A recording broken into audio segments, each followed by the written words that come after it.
Welcome back, everybody. This is TJ with Robinhood Coins, and tonight we are going to hunt 4 boxes of quarters.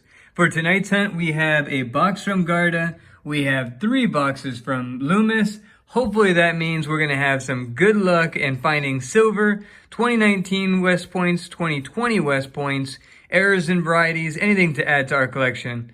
As always, we'll be giving away something from the hunt. In order to enter, all you have to do is comment on this video and then be sure to watch our Saturday winners video every Saturday at noon to see if you won. Well, for today's hunt, we have a brand new Clive Coinage Varieties map from Rob Finds Treasure. You can get these at robfindstreasure.com.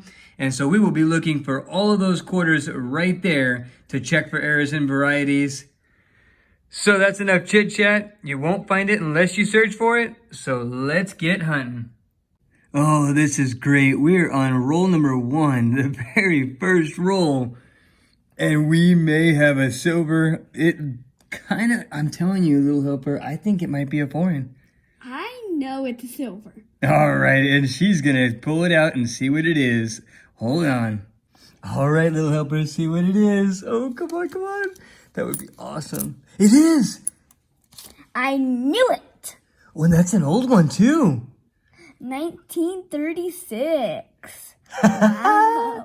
Oh, that is great. Denver. That is great. And my dog's going crazy. That is awesome. That is great. Let's see that one. Oh, man, that is awesome. Silver in the first roll. That's so amazing. That's never happened to us. We are all done with box number 1, and we did get that silver 1936 Denver, but unfortunately that was the only good find of the box. Now, thanks to the coin mat, we have a bunch of coins that I need to throw under the scope. Probably have to do that after each box, considering how many there are. We had a couple nice looking states and national parks, but outside of the silver, really nothing good to show for it. No West Points, proofs, anything else. Hopefully, box number 2 gives us some West Points and some silver. All right, we are on roll 15, and I found an S. That's right. And it looks like it could be an NIFC San Francisco. Let's see, what's this? What is it? Denali? 2012, I think that is. Sorry. That's one of the first years that it started, the San Francisco NIFCs. But I don't see the mirror finish or the frosting, so I am pretty sure that is an NIFC. Good stuff. Thanks.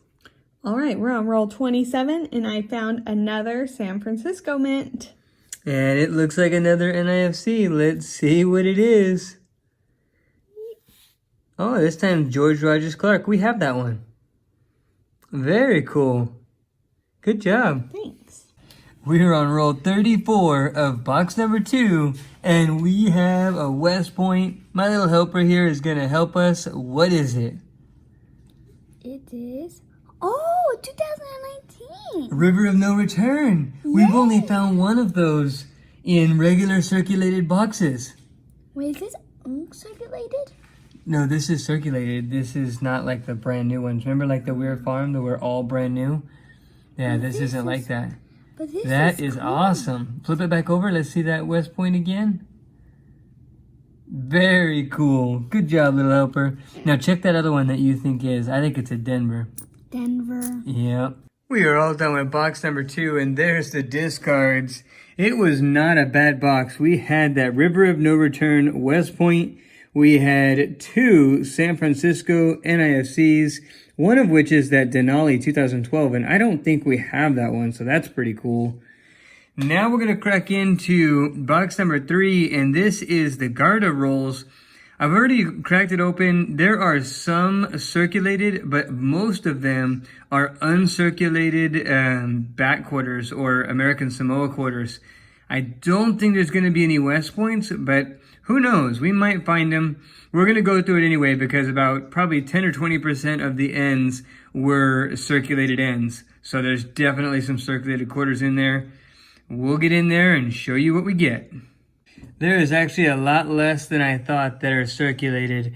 the majority of these are uncirculated American Samoa, but these are the color, this like light orange, different type color, are the same color that the Weir Farm box had that had West Points. So we'll at least go through half the box and see if we find anything. And there were some that you can see were circulated, just not as many as I thought. Here's roll number 1, and as you can see, that is mostly uncirculated. My wife just got done with roll number 30, and she found a San Francisco proof. This time it's a proof because there was no NIFCs before 2012 and the state series, so this is a proof. You can somewhat see the finish and the frosting, but it's just worn off from circulation. But still very cool. I don't think we have a South Dakota San Francisco proof. We are all done with box number 3, that Garda box right there. We went through all the rolls, and unfortunately we did not find any silver, West Points, or anything. We do have a bunch of nice 2020s that I will go ahead and save, the American Samoa. I was hopeful because the wrapper is this pale orange, and normally it looks closer to this orange right there. And that's the same color that the Weir Farm brand new ones with the West Point American Samoa that we found is the only other time that I've had West Points in that kind of box right there, brand new, uncirculated. But this time it was a no-go. That's fine though, because we still have this box of Loomis rolls right here. We're gonna crack into it and hopefully we can get some more silver or West Points.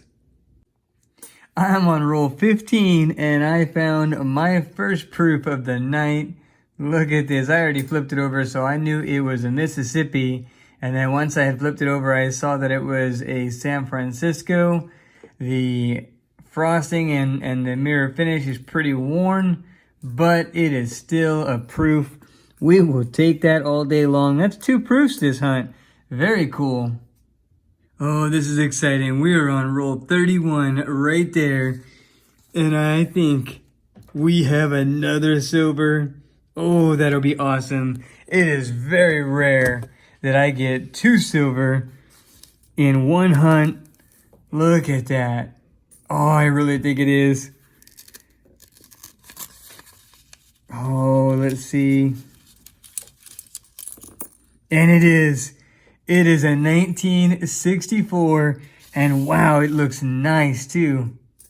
For being in circulation anyway. Philadelphia. Oh, that is awesome. That is great. Oh, 2 silver on this hunt. Look at that. And a couple of rolls ago, we had this 1976 Denver that's just in pretty nice shape, especially the reverse. Figured I'd share that, but that is exciting. We are all done with box number 4, and that turned out to be a good box. We had the proof coin, that was really cool to find. And we had the 1964 in really nice shape. Got to love finding silver. That is hard to find these days in quarters. And thanks to the new Rothbein's Treasure clad coinage mat, I have so many things to look for. I have some work to do on the scope. I will check all these, too much to list off, and bring you back in if I find anything. Here is a 1983 Philadelphia, and I believe this is an early stage of the Spitting Eagle variety. As you can see, we have a line right here of some extra metal, and the reason I know that it's extra metal is because even at different angles of the light, you can still see it, but when you get the light at a right angle, you see the shadow get bigger and darker. So you know that there's a little bit of extra metal there. And this one right here, you can see that it curves a little bit to the right when you get to the bottom of the die crack, which we will see on the PCGS version. Here's the specimen from PCGS, and this is an MS66, so it's much nicer than the coin that I found. And as you can see, there's more metal, it's raised, it's more clearly defined, and you have that little hook to the right, or where it leans to the right at the bottom. But you can see that it's in the same spot as the coin that I found, just more raised metal. So it's later in the stage of the die crack.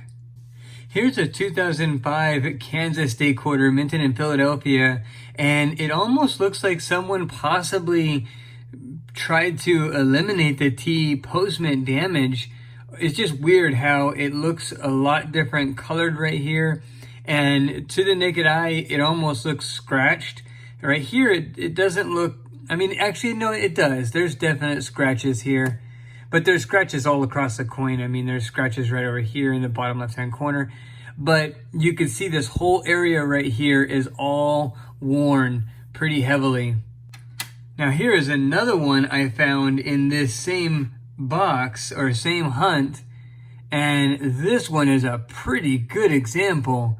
You can see that T is almost completely gone. You can still see it right here. And if you move it into the shadow in the right spot, you can get the T to show up. There you go, right here, down here at the bottom. You can see it a little bit better. But this one also has a massive die cut right here in the U. So you have a whole bunch of that U filled in. And the G is a little bit softer than the other ones. But this one, you can see, doesn't have nearly the extra damage around it like that other one had.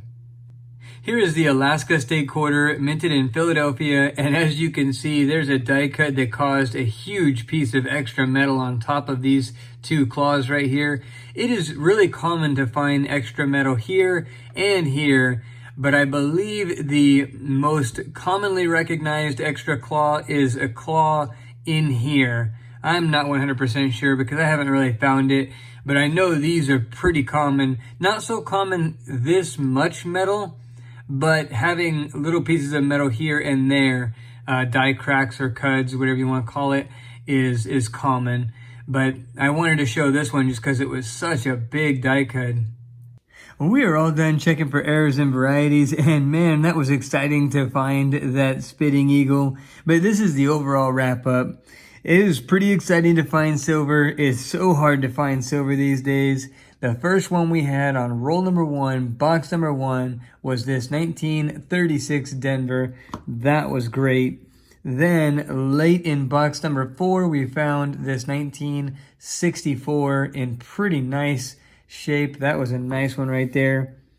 And then we also had 2 San Francisco NIFCs.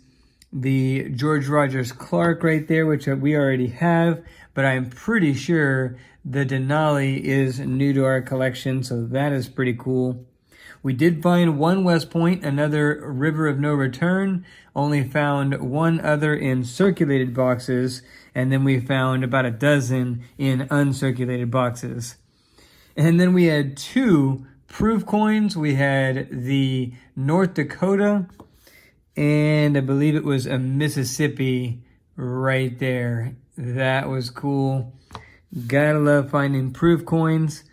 And then as far as the varieties go, I don't know if you can see it from the camera, but now that I know where to look, I could actually see that die crack spitting eagle to the naked eye. I think you might even be able to see it in the phone. So maybe it's a little bit better of an example than I thought. I don't know. But here is the, look at that. This is the In God We Rust, Kansas. But I do think it's a faded T, but I think it's got some post-mint damage on it as well that you can see right there. And then here is the one that doesn't have the post-mint damage. Much better example, as you can see right there. Overall, it was a real fun hunt, especially having my wife and little helpers helping me out. The Robinhood Coins giveaway for this video is going to be this 1964 Washington quarter right here, minted in Philadelphia. That is a nice looking coin to be found in the rolls, at least finding silver anyway. Really exciting. As always, if you want to enter the giveaway, comment on this video and then be sure to watch our Saturday winners video every Saturday at noon to see if you won. Well, I hope you guys enjoyed this video as much as we enjoyed the hunt. It was a lot of fun. If so, smash that like button. If you enjoy our content, please subscribe. And don't forget to ring the notification bell so you don't miss any videos or giveaways. And we will see you on the next hunt.